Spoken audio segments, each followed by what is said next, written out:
وما أرسلناك إلا رحمة للعالمين. السلام علیکم ورحمۃ اللہ وبرکاتہ.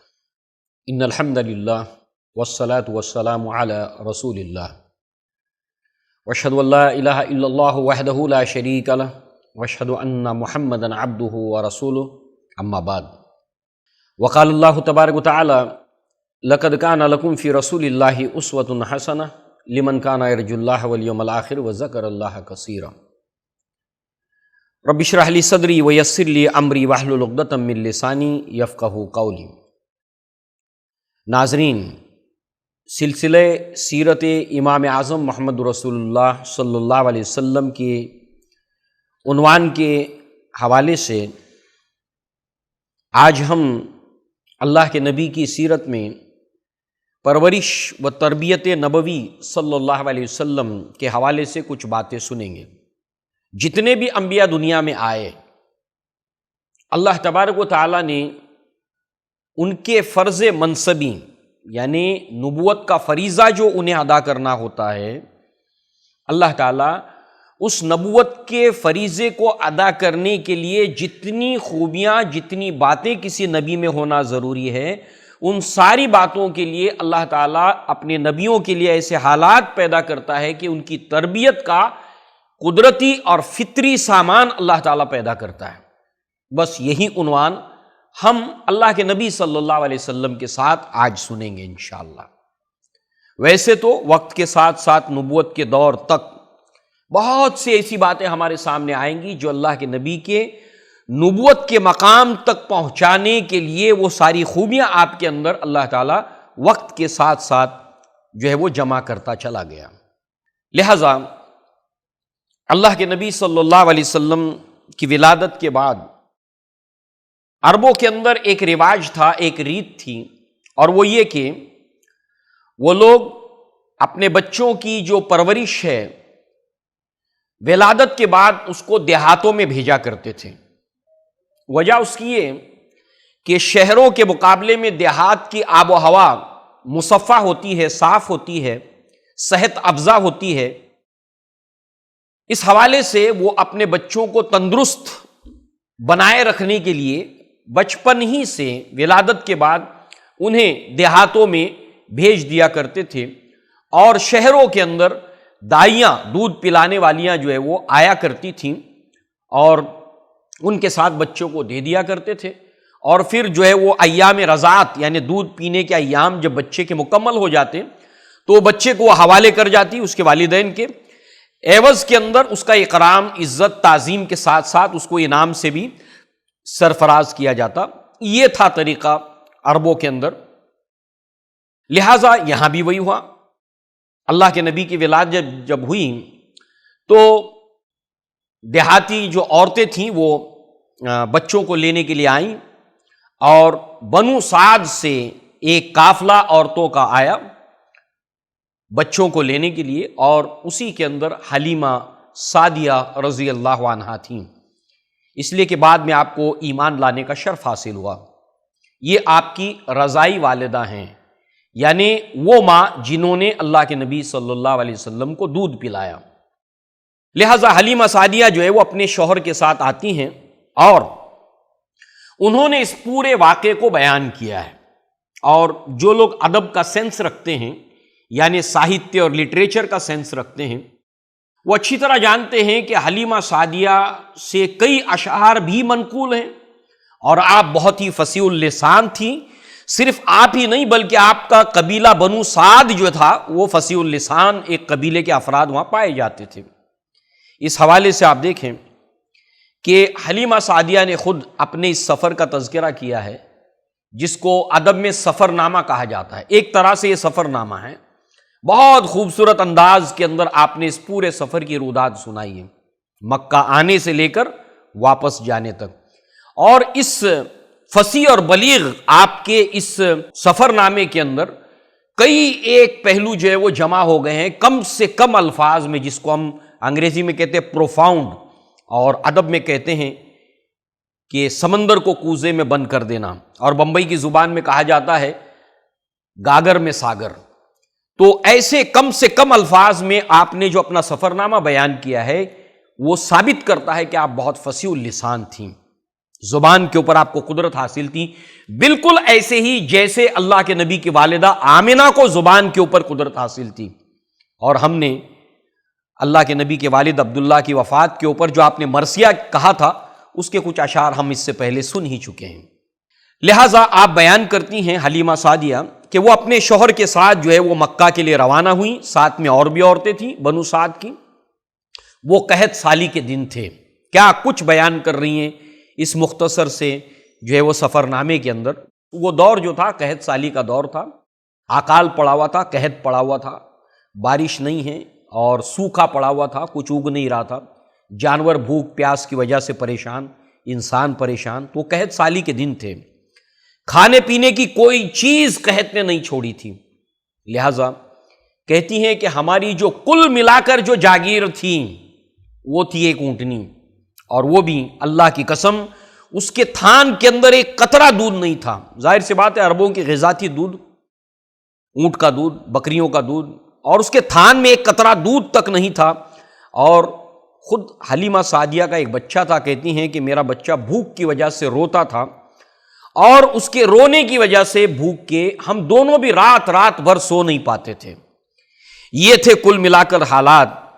لہٰذا نہ اونٹنی کے تھان میں دودھ تھا، نہ اپنے بچے کو پلانے کے لیے میرے پاس دودھ تھا۔ لہٰذا جو ہے وہ بس ایک چیز تھی ہمارے پاس، اور وہ تھی کہ ہم لوگ خوشحالی کی امید میں کہ دن بدل جائیں گے، اس امید کے اندر ہم لوگ جو ہے وہ زندگی بسر کر رہے تھے بس۔ لہذا کہتی ہیں فلما قدمنا مکہ لم یبقى منا امرات الا ارید علیہا رسول اللہ صلی اللہ علیہ وسلم فتاباہ۔ کہتی ہیں کہ جب ہم لوگ مکہ پہنچے تو کوئی بھی عورت ایسی نہیں تھی جس کے اوپر محمد صلی اللہ علیہ وسلم کو پیش نہ کیا گیا ہو، یعنی اللہ کے نبی کو پیش کیا گیا ان کے اوپر، یعنی دودھ پلانے کے لیے وہ لے جائیں، مگر ان تمام عورتوں نے، کہتی ہے کوئی بھی عورت ایسی نہیں تھی جس کے اوپر اللہ کے نبی کو نہیں پیش کیا گیا، مگر کسی بھی عورت نے اللہ کے نبی صلی اللہ علیہ وسلم کو نہیں لیا۔ وجہ بتاتی ہیں کہ ہم لوگ دودھ پلانے والیاں اس لیے بھی دودھ پلاتے تھے کہ ہمیں جب ان بچوں کو ہم واپس کریں تو ہمارا اکرام عزت کے ساتھ ہمیں اچھا انعام بھی ملے، اس امید کے ساتھ ہم لوگ جو ہے بچوں کو لیتے تھے۔ اور جب ان عورتوں کو پتہ چلا کہ اس بچے کا والد نہیں ہے، انتقال ہو گیا ہے، تو ان عورتوں نے سوچا کہ اس کی ماں ہے، یہ کیا دے گی ہمیں، لہٰذا ہر ایک نے اللہ کے نبی صلی اللہ علیہ وسلم کو چھوڑا۔ لہٰذا کہتی ہیں حتیٰ لم یبقى من صواحب امراۃ الا اخذت صبیا غیری وکرہت ان ارجی ولم اخذ شیئا۔ حتیٰ کہ کوئی بھی بچہ اب بچا نہیں تھا، ساری عورتوں کے حصے میں کوئی نہ کوئی بچہ آیا، ایک سوائے میرے، مجھے کوئی بچہ نہیں ملا۔ اب رہ گئے تھے صرف محمد صلی اللہ علیہ وسلم، اور میں اس کو ناپسند کرتی تھی کہ میں خالی ہاتھ جاؤں، لہٰذا میں نے اپنے شوہر سے کہا کہ جن عورتوں نے محمد صلی اللہ علیہ وسلم کو اس بچے کو چھوڑ دیا ہے، میرا ارادہ ہے کہ میں اس کو لے لوں۔ یہ اپنے شوہر سے مشورہ کیوں کیا؟ اس لیے کیا کہ خود ان کی حالت درست نہیں تھی، ان کا اپنا جو بچہ تھا اس کے لیے پیٹ بھر کر دودھ خود حلیمہ کے پاس نہیں تھا، اور اونٹ کے تھان میں دودھ نہیں تھا، تو لہٰذا انہوں نے اپنے شوہر سے مشورہ کیا کہ میں نہیں چاہتی کہ میں خالی ہاتھ جو ہے وہ لوٹوں۔ شوہر نے کہا کہ ٹھیک ہے، لے لو اس بچے کو، شاید کہ وہ بچہ ہمارے لیے باعث برکت ثابت ہو۔ لہٰذا جب حلیمہ سعدیہ اس بچے کو لینے کے لیے گئی ہیں تو وہی الفاظ جو ہم اس سے پہلے سن چکے ہیں، یہی وہ موقع تھا، وقت تھا جب آمنہ نے، اللہ کے نبی صلی اللہ علیہ وسلم کی والدہ نے حلیمہ سعدیہ سے، یہ دونوں اللہ کے نبی کی مائیں ہیں، ایک جس نے جنم دیا، ایک جس نے اللہ کے نبی کو دودھ پلایا، پرورش میں حصہ لیا، اور ایک ام ایمن ہے۔ تو اس طرح سے آمنہ نے حلیمہ سعدیہ سے کہا کہ اے دائیہ، مطمئن رہ کہ میرے اس بچے کی بڑی شان ہوگی، یہ بڑی شان والا ہوگا، یعنی جو کچھ کیا ہے دیگر عورتوں نے، تو اس معاملے میں اپنے لیے اطمینان رکھ، اللہ تبارک و تعالیٰ نے اس کی بڑی شان رکھی ہے، بڑی شان والا بچہ ہوگا۔ یہ کس بنیاد پر تھا؟ اس لیے کہ آمنہ نے کچھ ایسے تجربات، مشاہدات اللہ کے نبی کو لے کر جب آپ شکم میں تھے اس وقت سے لے کر ولادت کے بعد تک محسوس کیے تھے۔ لہٰذا اس کے بعد انہوں نے اللہ کے نبی کو گود لیا۔ حلیمہ سعدیہ رضی اللہ عنہا نے کہتی ہیں جیسے ہی میں نے اپنے سینے سے اس بچے کو لگایا میرا سینہ جو ہے وہ دودھ سے بھر گیا۔ یہ برکت اللہ کے نبی صلی اللہ علیہ وسلم کی۔ بچے نے یعنی اللہ کے نبی نے جی بھر کر دودھ پیا، اور جو حلیمہ سعدیہ کا جو سگا بیٹا تھا اس نے بھی پیٹ بھر کر دودھ پیا۔ رات میں میرے شوہر اونٹنی کے پاس جاتے ہیں تو اونٹنی کے تھان دودھ سے بھرے ہوئے ہیں، میں نے اور میرے شوہر نے پیٹ بھر کر دودھ پیا، میرا بچہ بھی اطمینان کے ساتھ میں سویا، اور یہ پہلی رات تھی جب ہم آرام اور سکون کے ساتھ میں سوئے ہیں۔ یہ ہے اللہ کے نبی صلی اللہ علیہ وسلم کی ذات بابرکت۔ جہاں آپ رہے اللہ تبارک و تعالیٰ نے آپ کو باعث سے برکت بنایا۔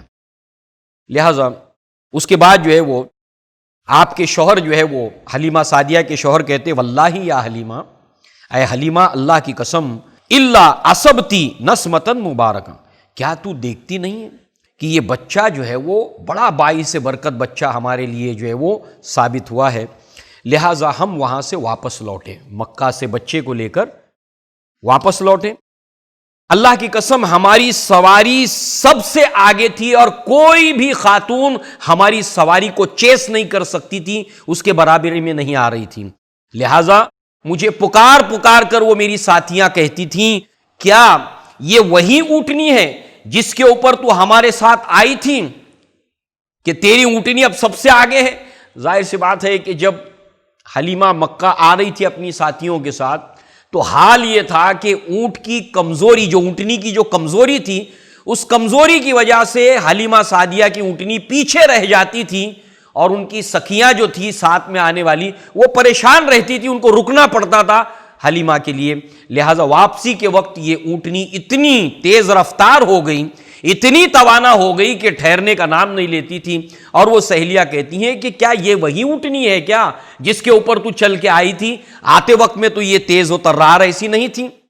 اس وقت کہتی فاقولو، تو اس سے کہا میں نے بلا کیوں نہیں، واللہ یہ وہی ہے، قدامنا حتی قدمنا منازلنا من حاضر بنی سعد۔ پھر ایسا ہوا کہ بالآخر ہم سب سے پہلے اپنے گاؤں یعنی بنو سعد جو ہے وہ ہم لوگ پہنچے اپنی منزل کے اوپر۔ کہتی ہیں اللہ کی قسم اللہ کی زمین میں ہم سب سے زیادہ قحط زدہ زمین کے اوپر تھے، یعنی بنو سعد۔ آج یہ علاقہ اس کو سیل کیا گیا ہے کیونکہ پہاڑی علاقہ ہونے کی وجہ سے حادثات کا خطرہ ہوتا ہے، لوگ جاتے ہیں خیال نہیں رہ پاتا ہے تو حادثات ہوتے ہیں، تو اس کو سیل کر دیا گیا ہے۔ جہاں پر اللہ کے نبی کی بچپن میں پرورش ہوئی تھی، جہاں پر اللہ کے نبی بنو سعد کے اندر بڑے ہوئے تھے، بچپن آپ کا یہاں گزرا ہے، تو لہٰذا جو ہے وہ ہم اللہ کی زمین میں سب سے زیادہ قحط زدہ زمین کے اوپر تھے۔ فوالذی، اللہ کی قسم، نفس حلیمہ بیدیہ، کہ جس ہستی کے ہاتھ میں حلیمہ کی جان ہے، صبح کے وقت میں میری بھیڑ بکریاں لوگوں کی بکریوں کے ساتھ چرنے کے لیے جایا کرتی تھیں، چراواہے اپنی اپنی جو بکریاں ہیں لے جایا کرتے تھے، مگر شام کو جب بکریاں لوٹتی تھیں تو میری بکری آسودہ ہو کر دودھ سے اس کے تھان بھرے ہوتے تھے، مگر دوسری جو بکریاں ہوتی تھی وہ بھوکی ہوتی تھی اور ان کے تھان دودھ سے خالی ہوا کرتے تھے۔ لہٰذا ان بکریوں کے مالک اپنے ان چراواہوں سے کہتے تھے فیقولون لراعتہم ویلکم الا تسرہون حیث یسرہ رائی حلیمہ، تو وہ بکریوں کے مالک جو ہے وہ اپنے چراواہوں سے کہتے تھے افسوس ہے تم پر، تم اس جگہ پر کیوں نہیں چراتے جہاں پر حلیمہ کی بکریاں چرتی ہیں؟ دیکھو اس کی بھی بکریاں ہیں، پیٹ بھر کر تھان اس کا دودھ سے بھرا ہوتا ہے، لہٰذا کل سے تم بھی اسی جگہ پر اپنی بکریوں کو چرانا جہاں پر حلیمہ چراتی ہے۔ بہرحال وہ چراواہے اسی جگہ پر جہاں میری بکریاں چرتی تھیں چراتے، مگر سچویشن بدستور ویسی قائم رہتی، یعنی ان کی بکریاں بھوکی لوٹتی، میری بکریوں کا حال یہ ہوتا کہ وہ آسودہ ہو کر لوٹتی۔ لہذا اللہ کے کام دیکھو کیا پہلے ہے اور کیا بعد۔ دراصل بظاہر جو شر دکھائی دیتا ہے، بظاہر جو ایسی چیزیں ہمیں دکھائی دیتی ہیں جو ہمارے لیے ناپسندیدہ ہوتی ہے، مگر اس کے انڈر گراؤنڈ، اس کے اندرون کے اندر سے ایک خیر ہوتا ہے پنہا، جو اللہ تبارک و تعالیٰ ایک وقت کے اوپر ظاہر کرتا ہے۔ لہٰذا آپ دیکھیں، دیکھنے والی نگاہ دیکھتی ہے کہ یوسف علیہ السلام اور ان کے بھائی کے خلاف، یعقوب علیہ السلام کے خلاف، ایک نبی کے خلاف وہ 10 بیٹے سازش کر رہے ہیں۔ سننے والے کو، پڑھنے والے کو برا معلوم ہوتا ہے۔ اسی طریقے سے سازش میں وہ کامیاب ہوتے ہیں۔ یہ سازش جو کامیاب ہوتی ہے سننے والے کو اچھی نہیں لگتی ہے۔ یوسف علیہ السلام کو کنویں میں ڈال دیا جاتا ہے، والد یعقوب علیہ السلام غمگین ہو کر آنکھوں کی بینائی چلی گئی۔ یوسف علیہ السلام کو قافلے والے نکالتے ہیں اور بازار میں لے جا کر مصر کے فروخت کرتے ہیں۔ سننے والا، پڑھنے والا اس کے اوپر بڑا ہی افسوس جتاتا ہے کہ یہ کیا ہو رہا ہے۔ اسی طرح آپ کو جیل خانے جانا پڑتا ہے، بے گناہ ہونے کے باوجود افسوس اور صدمہ محسوس کرتا ہے سننے والا، پڑھنے والا۔ اس کے بعد جیل سے یوسف علیہ السلام باہر آتے ہیں اور اللہ تعالیٰ انہیں مصر کی بادشاہت کے مقام تک پہنچاتا ہے۔ مگر اس مقام تک پہنچنے سے پہلے جتنے بھی واقعات ہیں وہ سب کے سب وجہ بنتے ہیں آپ کے اس مقام تک پہنچنے کی۔ اللہ تعالیٰ واللہ غالب علی امرہ ولکن اکثر الناس لا یعلمون، اللہ تعالیٰ اپنے کاموں کے اوپر غلبہ رکھتا ہے مگر اکثر لوگ نہیں جانتے ہیں۔ ہر عورت نے اللہ کے نبی صلی اللہ علیہ وسلم کو لینے سے منع کر دیا کہ کیا ملے گا، والد تو ہے نہیں۔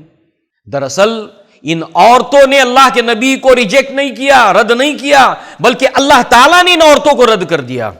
وجہ کیا تھی؟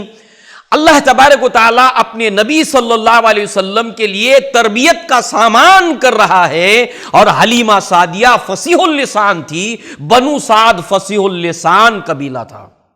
لہذا بچہ اپنی ماں سے بچپن میں جو زبان سیکھتا ہے، جو بولی سیکھتا ہے، اس کے اثرات آخر تک چلتے ہیں۔ لہذا اس اعتبار سے آپ دیکھیں، اے اہل نظر، ذوق نظر خوب ہے لیکن جو شے کی حقیقت کو نہ دیکھے وہ نظر کیا۔ اذا اراد اللہ شیئا حین اسبابہ، اللہ تعالیٰ جب کسی چیز کا ارادہ کرتا ہے تو اللہ اس کے لیے اسباب پیدا کرتا ہے۔ ایک تو یہ ہے اذا اراد اللہ شیئا، جب اللہ کسی چیز کا ارادہ کرتا ہے تو کہتا ہے کن فیکون، ہو جا، اور وہ چیز ہو جاتی ہے، یہ بھی ہے۔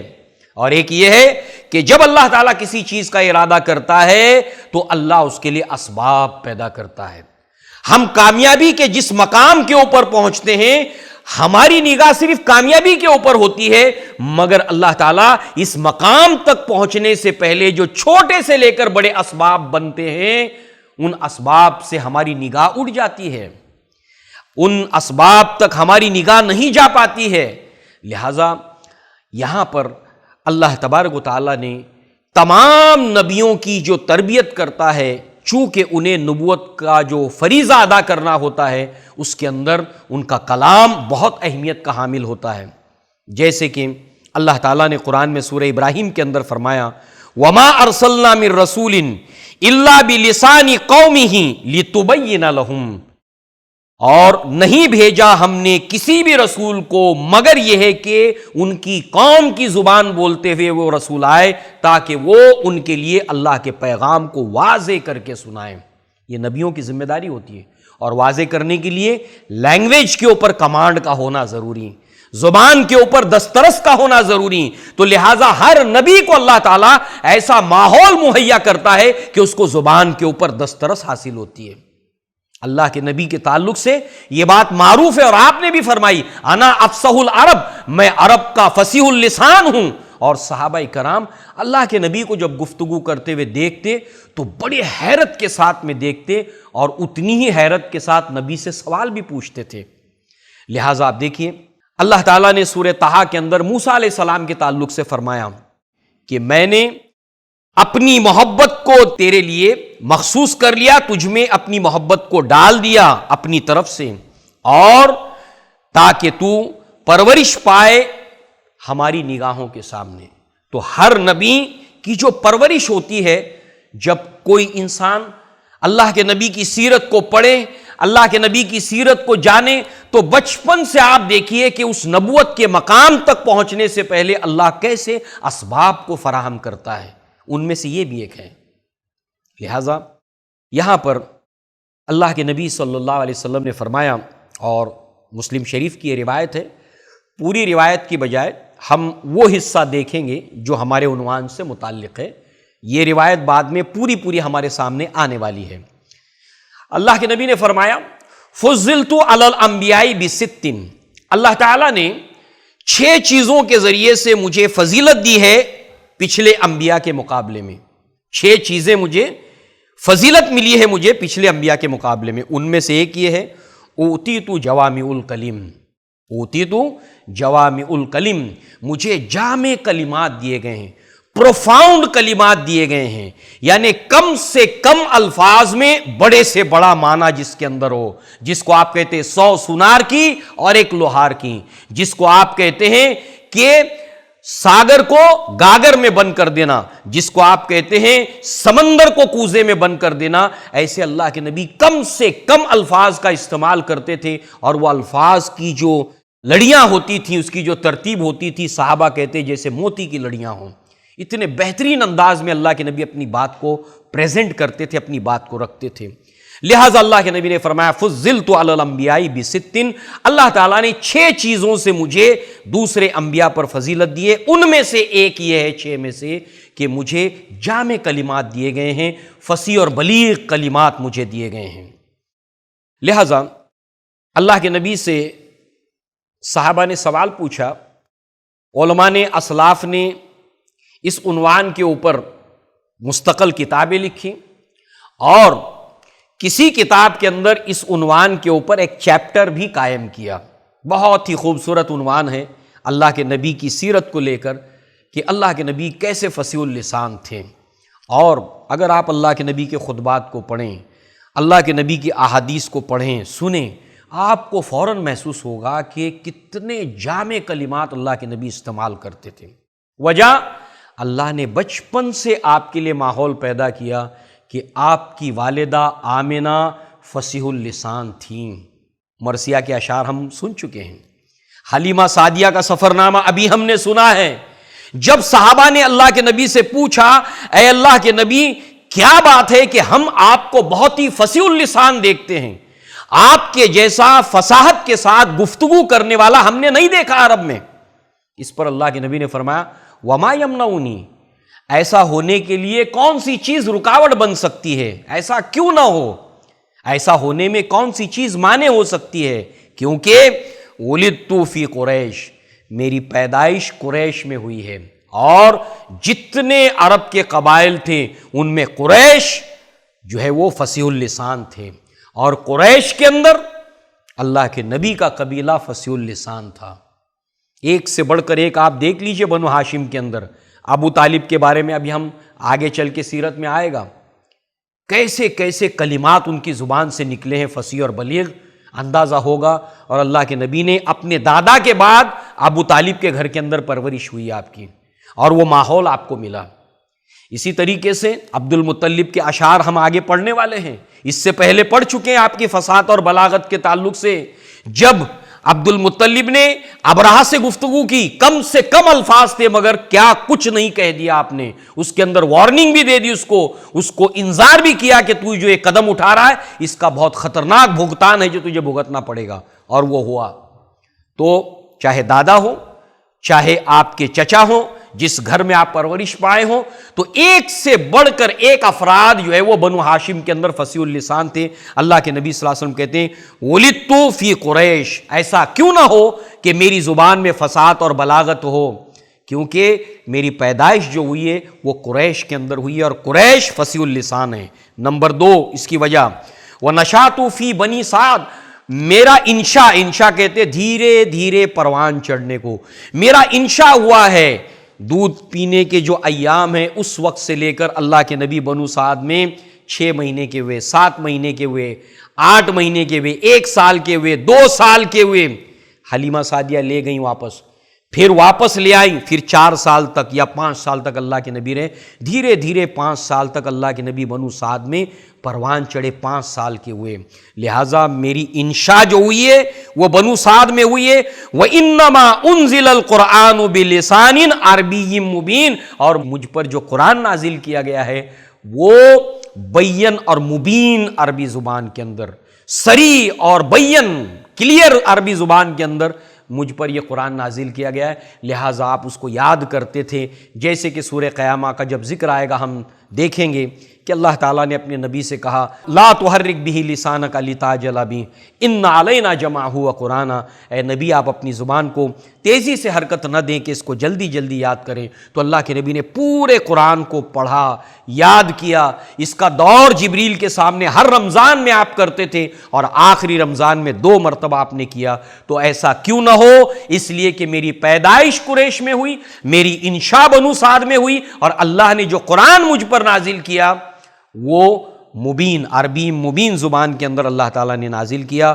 لہٰذا اللہ تبارک و تعالیٰ نے یہاں پر اپنے نبی صلی اللہ علیہ وسلم کو جو فضیلتیں دی ہیں ان میں سے یہ بھی آپ کی فضیلت تھیں، اور اللہ تعالیٰ نے یہ جو پرورش کا سامان آپ کے کیا ہے، جو آج کا ہمارا عنوان تھا کہ پرورش و تربیت نبوی صلی اللہ علیہ وسلم، اس کے تحت یہ ساری چیزیں اللہ تعالیٰ کے منصوبے کے مطابق ہو رہی ہیں کہ اللہ کے نبی ایک فصیح اللسان خطیب تھے، اور آپ اپنی بات کو بہت اچھے انداز کے اندر رکھتے تھے، حتیٰ کہ صحابہ کرام کہتے ہیں کہ اللہ کے نبی صلی اللہ علیہ وسلم نے بہت سی صورتیں جو آپ ممبر کے اوپر پڑھتے تھے، اس میں سورہ قاف ہے، اس انداز میں آپ پڑھتے کہ ہمیں سنتے سنتے یاد ہو گئی تھیں۔ تو لہٰذا جو ہے وہ زبان زد کوئی چیز کا ہو جانا، اللہ کے نبی کے دہرائے ہوئے کلمات کا یاد ہو جانا، یہ اسی وقت ممکن ہے جب وہ کلام آسان سے آسان بھی الفاظ ہوں اور کم سے کم الفاظ بھی ہوں۔ لہٰذا یہ سارا اللہ تعالیٰ نے آپ کی شخصیت کے اندر سمویا، اور اس کے لیے اللہ تعالیٰ نے ایک ماحول پیدا کیا، چاہے آپ کی ولادت آمنہ کے گھر میں ہوئی ہو، بنو ہاشم میں ہوئی ہو، جہاں سے آپ کے کانوں کے اندر وہ الفاظ اپنی والدہ کی زبانی پڑھے، اپنے دادا کی زبانی پڑھے، اور بچہ جو کچھ سنتا ہے اسی کو دہرا کر بولتا ہے۔ اسی لیے کہتے ہیں کہ اللہ تعالیٰ نے جو ہمیں بہتر لہجہ بہتر زبان دی ہے، تو بچوں کے سامنے تتلا کر نہیں بولنا چاہیے کہ وہ اسی کو دہرائے گا۔ لہٰذا جو ہے وہ بچہ سب سے پہلے جو زبان سیکھتا ہے، ادب سیکھتا ہے، وہ ماں کی گود ہے۔ لہٰذا اللہ رب العزت نے ایسا ماحول اپنے نبی کو دیا کہ وہاں پر آپ کے لیے اس تربیت کا سامان ہوا۔